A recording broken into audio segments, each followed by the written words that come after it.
Afternoon, everybody. Is this mic working? Can you hear me? Can you hear me now? All right, we fixed it. Good. Thank you very much for the invitation to be here, and thank you very much for attending. What I'm going to talk about for about the next 50 minutes is sort of my life story in the last 2 years, and about the research that I'm doing in what most people would think of as sort of separate disciplines. But I think that there's a lot of overlap, and some of that overlap has to do with animal welfare. And my exposure to animal welfare has really come about over the last couple of years. So here's sort of a pathway of what we're going to talk about. I'm going to talk a little bit about me, and then we're going to talk about individuals and populations, and then 2 studies that I've undertaken over the past couple of years. And then at the end, I'm going to talk about a somewhat theoretical model that I think brings together population dynamics and animal welfare together so that we are all speaking the same language. And then depending on how much time we have at the end, I might bring something else up, but we'll see how we do. So when I agreed to talk, they asked for a photo, and this is the photo that Kim found to put on the poster. And I had a number of people say, "What a great picture of you, Tyler. You're so happy. You're wearing your toque, you're outside." And I thought, that's funny, because they clipped out one of the parts that I was so excited about. And it's really hard to tell, but if you look right here, does anybody know what that is? It's impossible to tell what it is. The reason why I'm so happy is because I'm outside and I'm working with birds. And that's my background, is working with wildlife and working with birds. And I'm particularly interested in wildlife ecology, population dynamics, and how to make optimal decisions for species of concern. And when I say species of concern, I'm talking about both species that are at risk of extinction and species that are perhaps abundant. But there seems to be conflict with respect particularly to human use and human disturbance. My background is in conservation biology, and I think that there's a nice parallel between conservation biology and animal welfare that we're going to talk about at the beginning. But really my exposure to animal welfare before I started my work on cats was through things like the Canadian Council on Animal Care, because we have to apply for permits to work with wildlife, and then the legal obligations that we have under those permits that are issued by the Canadian Wildlife Service to work with, let's say, migratory land birds. But this is what I love doing. I like being outside. I like working with birds in particular. And this is a ruffed grouse, and I was really excited when I caught this ruffed grouse in our nets. The nets were set up to catch songbirds, and very rarely do you catch something that you're not expecting. And in this case, it was a grouse, and these grouse are across the forest. But I was really excited because they are such neat, interesting birds. And they're also neat because this is a harvested species that a lot of people go out into the forest in the fall and hunt. It's a pretty important species, and it's important to First Nations as well. And here's what I've been up to recently. I work on cats, I work on birds, and I also work on monarch butterflies. So I sort of consider myself broadly interested in things, but in all of these topics, we're talking about species of concern.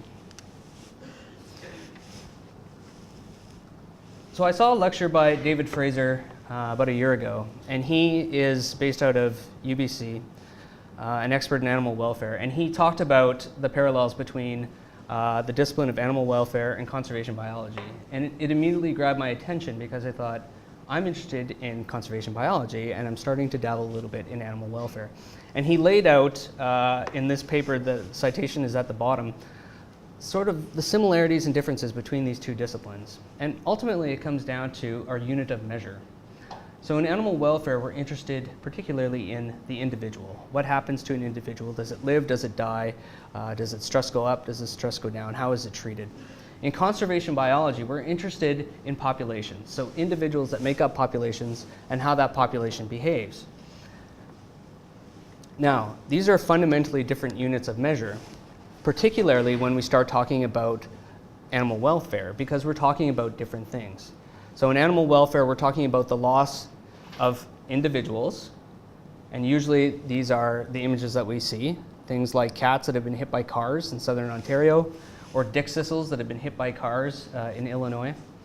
But when you scale that up to a conservation biology perspective, you end up with things on the right. And what that picture shows is an old archive photo of the skulls of bisons that have been exterminated across the Great Plains. Now, people will say, what are the similarities and differences between animal welfare of the individual and the population? But I think that because conservation biology scales from individuals up to the population, we're talking about animal welfare at the base. So when we talk about how we might measure animal welfare, these are sort of the things that seem to come up. We're interested in individual health, we're interested in individual disease and injury, physiological state, such as stress, behavioral state, such as pain, and preference.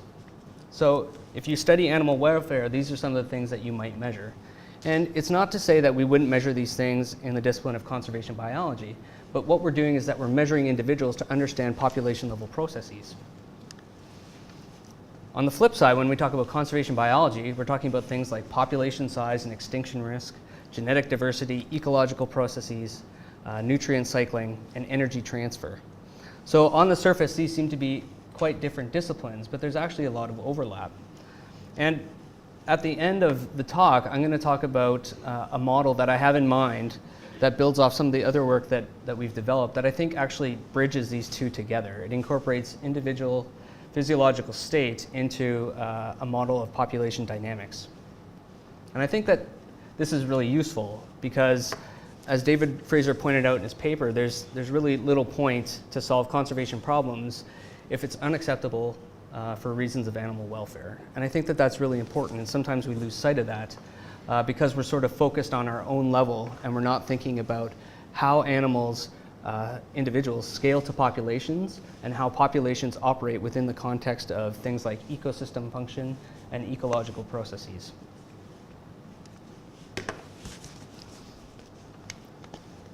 So one of the projects I've been working on over the past 2 years is on Canada geese.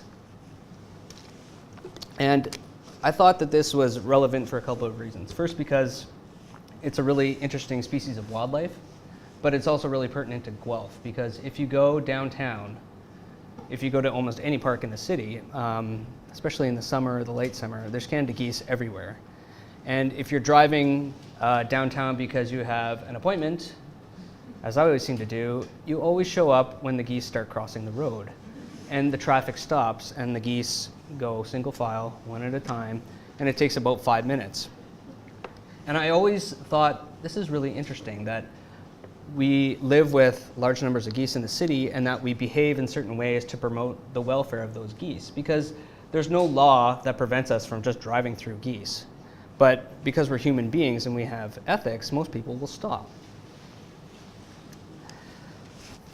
So my interest in Canada geese is understanding their population dynamics. And if we're going to manage geese in urban areas, we need to think about a couple of things. The first is that Canada geese are adaptable, and that's why they're in the city. They're there because there's food, there's protection from predators, and all the necessities that they require are there and in abundance. The second important thing is that this is a hunted species, and this is important from my perspective because it allows us to estimate population processes, because we can band individuals and we can follow the fates of individuals over time, and we can look at different treatments of those individuals with respect to management and individual welfare. So this goose here, it's tough to see, but there's a little red band here that has alphanumeric code on it. And it also has an aluminum band on its left leg. And what those bands tell you is who that individual is. And it gives a reference that if that goose is shot and harvested somewhere, that band can be returned to the US Fish and Wildlife Service or the Canadian Wildlife Service, and we can trace back where that animal has been, because we know where the band was applied and we know where the band was recovered. We can determine the amount of time between when it was applied and when it was recovered. And in my case, that I'll show you in a minute or two, we can look at the different treatments of how we might manage geese and what that means for welfare and individual survival. Geese are really abundant. So this is a picture that comes from Wascana Park, which is in Regina. And it's my focal population. And the geese there are astounding because you can get concentrations of several thousand in the fall. And in the winter, their numbers depend on a couple of things. The first is what the temperature is and how much open water there is. And the second is how deep the snow is, because they fly out of the city every morning and every evening, and they feed on the grain that's just outside of the city. And you'll probably notice that with the geese in Guelph as well. Every morning and every afternoon, they're flying in or out of the city because they're flying out to fields to feed. But they're very abundant, and this can have ecosystem effects down the line. If you think about how they can deal with grass, they can really mow grass down if that's the only food source that they have. But it also has impacts for sanitary reasons and potentially disease reasons. So here's what the population in Regina at Wasconnet Park has been doing over the past 30 years or so. We measure the population size by the number of active nests, and we can go out and count nests quite easily in the summertime. We can count the number of eggs in each nest, and we can count the number of goslings that each goose produces. And you can see that over time, since the 80s, this population has gone up. Now, it's important to note that during this entire period, geese were being removed, they were being shot, they were being translocated, and some of the nests were being destroyed. And this was intentional as a management technique to keep the population size at what they call a manageable level. Now, how they figure out what a manageable level is, I'm not sure, but it has to do with the feedback between the health of the park where they're living and probably the number of complaints that they receive about the geese. Now, the 4 or 5 years that are in black is where I showed up on the scene, and we did a study looking at the effects of translocation on these geese. So here's a map of southern Saskatchewan and Manitoba. Here's Regina here, Saskatoon, and Winnipeg, just to get you oriented. And the management technique is that in the fall, after all the goslings have essentially got their full size, but before they have flight feathers, they round up all of the geese, and then they put bands on them so that they know who's who, and then they allocate a certain number to be translocated. And they get translocated to a place called Cumberland House, which is 426 kilometers to the north. I'm not entirely sure why they picked Cumberland House, and I'm not entirely sure if they thought about the distance of 426 kilometers, but geese can fly a long way in a relatively short period of time. And so when I showed up on the scene, I said, okay, what do those geese do when you drop them off? And they said, we have no idea. We drop them off, we open the gates, they go out onto the lake, and we drive home and we're all happy because we've done our job. And I said, okay, well, you probably want to know if those geese are coming back to Regina. That's the first question, because if they are, then it sort of defeats the whole purpose. And second, what happens to them once you drop them off there? Do they keep going back to Cumberland House? Do they survive at the same rates? And they said, we have no idea because we don't monitor these geese. So I thought, all right, since you guys are marking these geese, and a large number of these geese are harvested both by First Nations up at Cumberland House as well as hunters through southern Canada and into the United States, we have really good records that we can use to analyze survival rates between our different treatment groups. So that's birds that are left in Wascana and those that are moved. And we can do that between both juvenile geese, immature geese, and adult geese as well, because life history suggests that they should do different things. Adult geese should return to where they were previously successful, and juvenile geese should be more flexible, meaning if you take a juvenile goose and you move it, it has a higher probability of returning to that site. And that has important management implications, because if your goal is to reduce population size and do it in a humane way, then you probably want to be focusing on juvenile geese rather than adults. So I asked the question and they said, we have no idea. Tell us the answer. Here's the data. So the first question is, how well are geese surviving? And I'm using survival as a surrogate for welfare in this sense. Now remember that we're talking about measuring whether a goose survives or dies, and that's a binary variable. A goose either survives or it dies. And when you think about it, that's not necessarily a welfare component. I mean, there's no ambiguity there. But when you talk about population level processes, then you can figure out if survival differs between management action 1 or management action 2. So the first was determine what the baseline was. That is the geese that are staying at Wascana and are left at Wascana. And the black dots that are lower, this is survival of immature or juvenile geese, and this is survival of adult geese. Now, it's not surprising that there's differences between the two. For birds, for mammals, for most species, there's lower survival in the first year. So this pattern is expected. It's interesting to note that survival seems to be increasing a little bit in both age categories. But this is our baseline. So this is what we're comparing to a natural system. And then we want to look at what happens when we translocate birds. Now, the way that the data is set up, and because they're not making observations up in northern Saskatchewan, we have to divide geese into two categories. The first is the birds that are actually translocated. So this is survival the first year after they're moved, and this is for immature or juvenile geese in the solid black boxes and adult geese in the unfilled boxes. Now, when you look at this, there's clear changes between the survival of juvenile geese. It suggests that if you move a goose from Wascana up to Cumberland House, its survival goes up dramatically by almost 30%. When you look at the adults, there's no difference between those two. So it suggests that you're not influencing the welfare of adults if you move them to a different location with respect to survival. But there seems to be a benefit to moving juvenile geese. Now again, if you can equate survival to welfare, it suggests that you're improving the welfare of these geese by translocating them. And I think that's important because the management objective is to lower population size in southern Saskatchewan. But the knock-on effect is that you're actually benefiting the welfare of the geese that you're moving. Now, because they don't make observations at Cumberland House, we don't know what happens after that first year. Those geese can remain there, those geese can bugger off, we're not sure. So the question is, long-term, what's the influence on adult survival?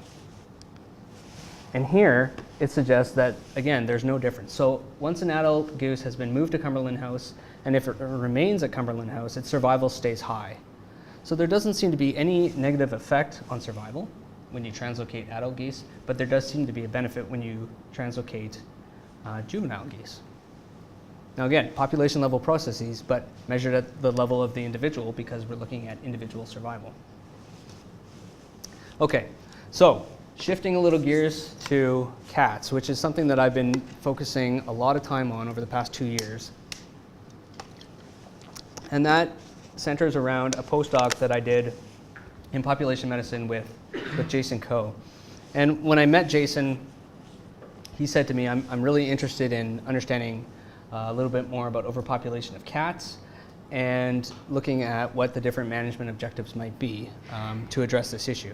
Now, that's a really good question, and one that I had thought a little bit about, given that I was interested in birds and I know that cats have impact on birds. But I hadn't really thought about, okay, what management actions might we take and what are the consequences for animal welfare and how do those things fit together? And there is a real seminal paper, information piece that came out from the Canadian Federation of Humane Societies in, I think, 2010 or 2011, called Cats in Canada. And when I read this document, it really brought it together for me because I wasn't entirely in tune with how this question related to animal welfare. And when you read this document, it becomes quite clear what the situation is, how there's potentially hundreds of thousands of cats that are being euthanized in shelters each year, and how the number of owned cats seems to be going up, how the shelters seem to be full, the compassion fatigue associated with it. And it really was a good overview to understand not just the welfare of cats, but also the welfare of people that work with cats and society as a whole. So I started thinking about, what do we know about cats? And what do we know about the population dynamics of cats? Because I come at things looking at population level processes. And the answer was, we know very, very little. And I think that's general for cats across the board. it's a rich area of research, and anybody that's interested in researching cats, you should do it, because there's lots of ground to make up. So when I started thinking about cats, I started drawing circles and arrows, because this is what I do when I start thinking about modeling population processes. And what we would do for butterflies, or for fish, or for geese, or for jaguars, you can do the same thing with cats. You can look at how these cats move between different categories between years. So if you think about a kitten in year 1, it survives at a given rate to become an adult cat in year 2. It also survives and has a chance of being sterilized at a given rate to become what I would call a sterilized cat, neatly denoted with the ear tip. Once you're an adult cat and you're intact, you reproduce at a given rate, you survive at a given rate, and you can also survive and be sterilized at a given rate. So basically what this means is that you can move around in this little diagram to a degree. But all of these components feed back into understanding population dynamics. If we think about a population having a carrying capacity, that is a maximum number of cats that the system can accommodate, some of those are going to be juveniles, some of those are going to be intact cats, and some of those are going to be sterilized cats. Now, I think a lot of people would argue if you can sterilize a lot of cats, they're not reproducing, and so you have a higher number of sterilized cats that make up your carrying capacity. The reproductive potential of that population declines, and over time, through attrition, that population should go to extinction. That's the idea. Now, the important thing there is that we're talking about extinction, which draws similarities to conservation biology, because we're really interested in understanding when will populations go extinct, how long will it take, and how might that be sped up or slowed down based on management actions. Now, the really neat thing about cats is that they are a part of society. And I always come at this maybe a little naively, but I sort of put them into 3 categories. I think that a cat can be owned, a cat can be unowned, and there can be cats that move between those categories through the shelter system. Now, those are sort of broad categories, but I think that most people would agree that at a basic level that makes sense. And one of the really interesting components about cats is that they move between these groups. And almost all of these actions, if not all of these actions, are the consequence of human behavior. So, of course, shelters will adopt and reunite animals with owners, and owners will relinquish cats to shelters. People will also surrender unowned cats to shelters. But owned cats can be abandoned or lost and become unowned, and unowned cats can be adopted, let's say, off the street and become owned cats.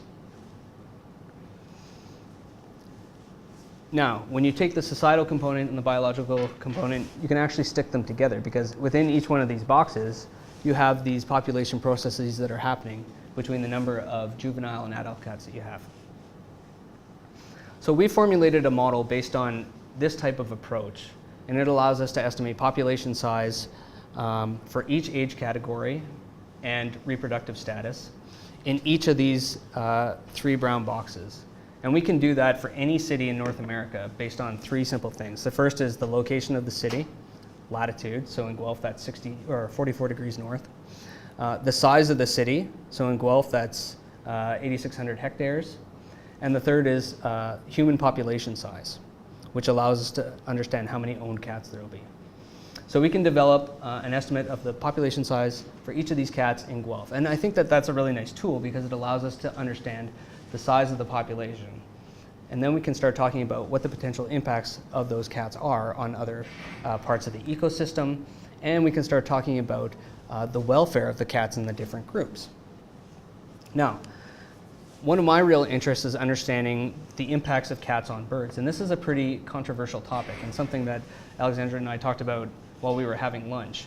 And the short answer, my short answer would be that we know that cats have impacts on birds, but we don't know the level of that impact, and we don't know the consequence of that impact. These are topics that really require study, and I think would be really beneficial. But once we start having these types of models, and we can actually pair the number of cats and their impacts on birds, we can recognize one thing right away, and that is, depending on which category the cat is in, it will have a different level of impact on birds. And this is something that has sort of been glossed over, I think, quite a bit. If you have unowned cats, they're expected to eat more birds because they have to acquire their own food resources, as opposed to owned cats, which probably capture fewer birds because they're doing it out of instinct or for supplemental food. But it's not their main food source. So you have differences in the impact depending on the group. And this in turn spins off into how do you influence or how do you choose good management decisions if you have different objectives. And I'm sure that this category up here, people that are interested in birds, have different objectives than people that are interested in cats. But I think that there's a lot of overlap there, and these types of models can be quite useful to do that. But it all centers around population size.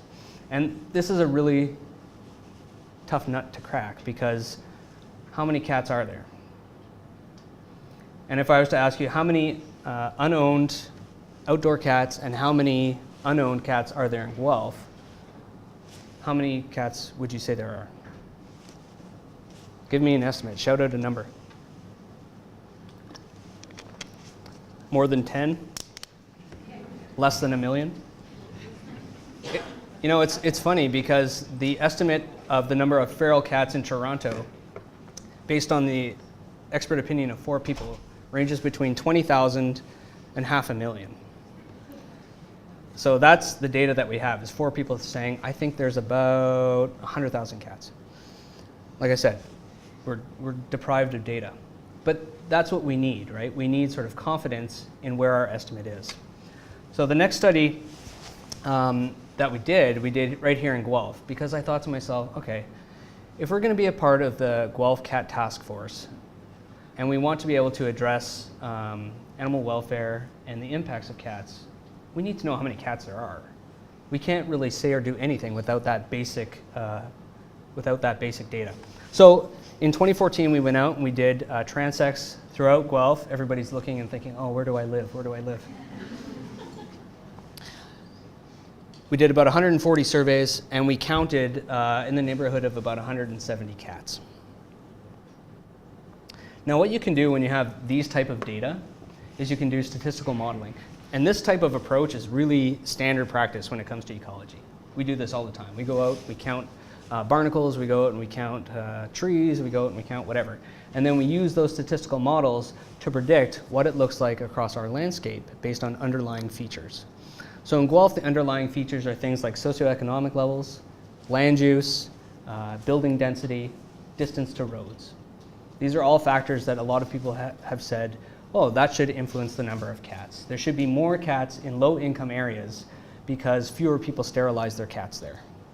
That's a testable hypothesis, but we really don't have data to do it. So, using this data and running these statistical models, which the paper, believe it or not, was just published this week, which is fantastic.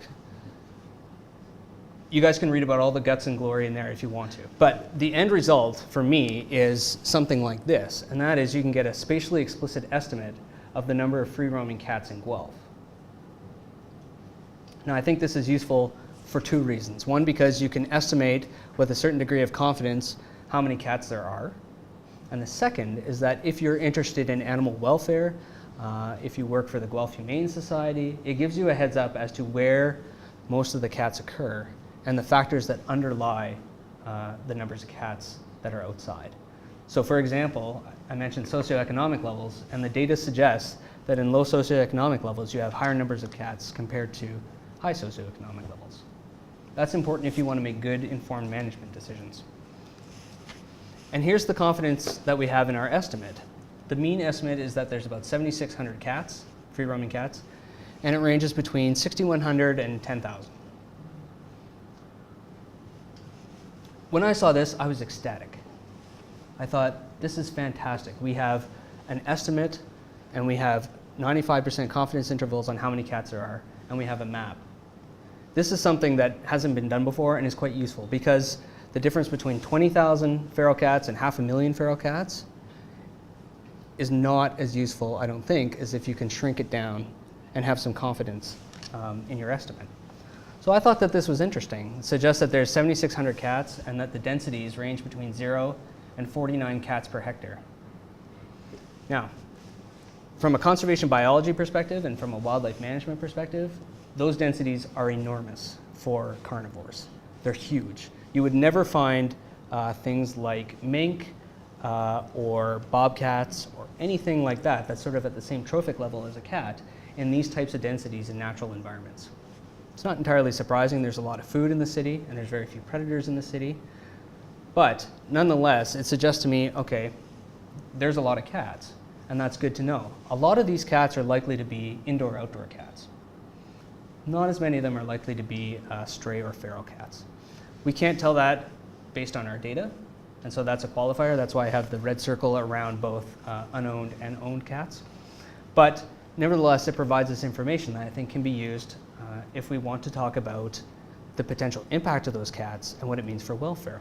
Now, if we take a really conservative estimate, and you guys can argue with me on this one if you want, I just chose a number. I said, let's say on average, each cat kills 6 birds. Now, the actual estimates range between 0 and 44 based on the data, but I just said 6. Why not? Then we can actually estimate the potential impact that these cats are having on birds in our city, right? And so based on that estimate, it's about 46,000 birds.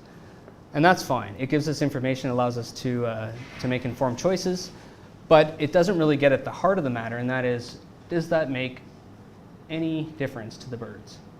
Is this additive mortality that reduces population size so that in the spring those birds respond by having more offspring because of the release of density dependence? So density dependence suggests as you have more birds in an area, their reproductive rate will decline because there's a finite amount of resources. Or is this additive mortality that is not compensated by density dependent responses? And it means that this additional mortality of the population can do certain things to the population of birds of interest. A more basic question is, what type of birds are they eating? Because if they're eating things like least flycatchers, which are neotropical birds that fly between here and Central America, that has different implications than if they are depredating things like house sparrows and European starlings. And I imagine if we had better data on this, we could have a better discussion between people that are interested in cats and their impacts and the people that are interested in birds and the impacts from cats. Because I know for a fact that if you said to people in the birding community, they're killing 46,000 birds, people would go crazy. But if you then followed up and said, but 45,900 of them are house sparrows, and 100 of them are least flycatchers, the conversation would be totally different. It would be totally different. And this is what we need to do, I think. I think we need to collect data to have better decisions and conversations about this. Okay, so I have about 5 minutes left, and I'm going to talk a little bit about how we can take these large-scale population models. So you just saw one for cats that considers all types of cats across a city. And we can blend it with aspects of animal welfare, where we're talking about individual physiological state. And so I mentioned this right off the beginning. We're going to try and combine these two together. So if we take this population model, and then we take some measure of physiological state, and I don't know the field of animal welfare that well, but I sort of think of stress as something that can be measured for cats in different categories. And that could be a proxy for welfare. Cats that have lower stress levels have better welfare than cats that have high stress levels. So let's assume that we can take samples from each of these different types of cats, and we can look at the stress level along the bottom here, and we have low stress here and high stress here. And then we just do a density plot to see where the cats in those categories fall. We might have something like this. Owned cats have better welfare than shelter cats that have better welfare than unowned cats. I don't know if this is the case or not. I don't have any data, but something like this I think is plausible, and most people would say, yeah, okay, I can roll with that. Then we can add in the birds. And let's say that we could measure birds for the same thing, for the same stress hormone. And we could do that in the presence of cats and in the absence of cats. So let's say that in areas where there are no cats, we get density estimates like the red here, which suggests that they have low stress levels. And in the presence of cats, they have slightly higher stress levels. So what we want to do is we want to take this, which is a projection matrix model, and we want to turn it into an integral projection matrix model, which means that we can use continuous data, such as stress, and look at how that will change depending on management actions. Now, if the objectives are strictly based on the size of populations, then we don't need this. But if we're interested in incorporating the needs and concerns of people interested in animal welfare, then I think we do. Because their objectives might not have to do necessarily with population size. It might mean a change in physiological state of certain cats, or increasing the physiological condition of cats across the entire population. I don't know. That's a really tough question for me to answer, and I think it's a very difficult question for people in animal welfare to answer because it's subjective to a degree. But this type of approach that integrates these two types of models together allows us to do that, and I think it would go a long way to allow us to bridge both population dynamics that are typical of conservation biology and individual status that's typical of animal welfare.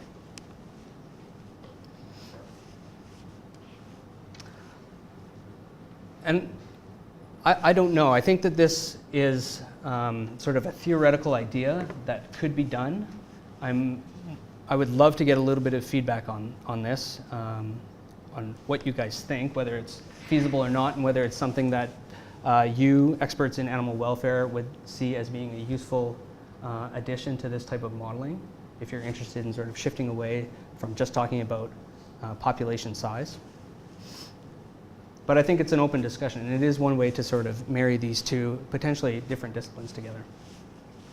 So lots of people that I need to thank. Over the past 2 years, I've had the great pleasure of working with Jason Ko in population medicine, and the research that we're doing, I think, it was a real test of a leap of faith for him to bring somebody, with a wildlife background in, and it's a real opportunity for me, I think, to apply some skills in an area that I think could use some nice quantitative modeling. So both Jason and Ryan Norris were co-authors on the Guelph study that I showed, and my collaborator Jared Clark is the one who does all of the geese wrangling out in Saskatchewan. The Purina Pet Care Chair in Communications, held by Jason Ko, funded my work while I was in population medicine. And right now I'm a Lieber Arrow Fellow, which my research is based on making optimal decisions for monarch butterflies, but these same ideas can be applied to cats as well because they are a species of concern. Thank you.